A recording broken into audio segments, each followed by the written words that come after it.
inspiring journey at Labasna.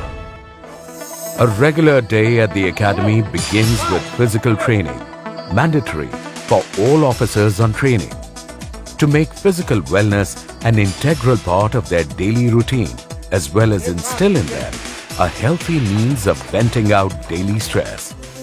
As the fresh officer trainees enter the regimental routine of the institute, they are first exposed to a foundation course, a common course for entrance to the All India Services, Indian Foreign Service, Group A Services of the Union and the Royal Bhutan Service. Through a well-defined and pedantically designed curriculum, combining classroom tutelage with outdoor excursions, it aims at providing professional expertise, on-the-job training, and dispenses nurturing and appropriate values such as esprit de corps, amongst others. The Academy, on its part, inculcates among its trainees a common set of values and attitudes, cutting across inputs of different academic disciplines. In a rapidly changing world, technology is the fulcrum of good governance and effective administration. The foundation course is designed to equip the trainees with the latest set of tools of information and communication technology.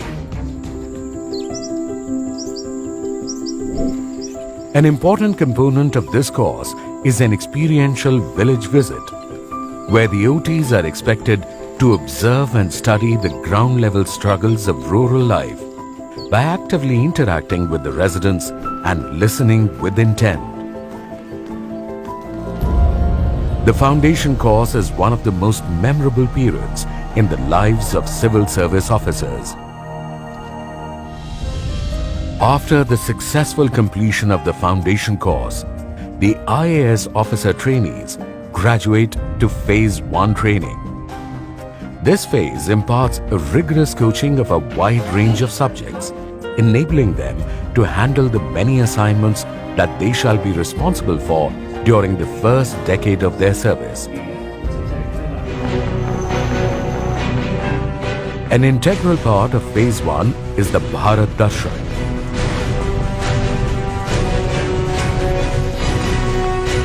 A 6-week winter study tour which gives officer trainees an opportunity to experience the diversity of India. They closely observe the functioning of numerous organizations and thus acquire a pan-India perspective of emerging socio-economic and political trends.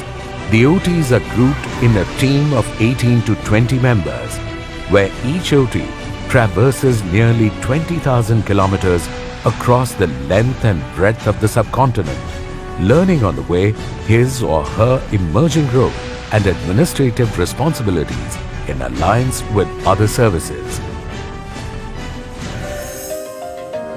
4 zonal days are organized, on which the culture and cuisines of the OT's allocated cadres are explored.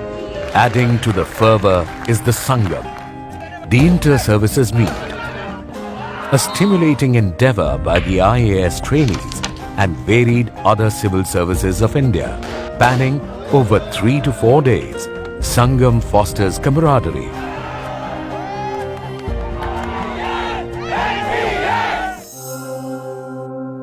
The eventful Phase 1 segues into yet another exhilarating period of district training, which combines learning by seeing and learning by doing, as the officers on training handle independent charges during this period. To consolidate all that is learnt so far and share experiences gained, Phase 2 of the training program allows for interactive learning, enabling young participants to articulate the strengths and weaknesses of India's administration and governance and seek robust solutions to the present and future challenges. Formerly, a sense of career that had brought them to the prestigious institution has now become a purpose of their life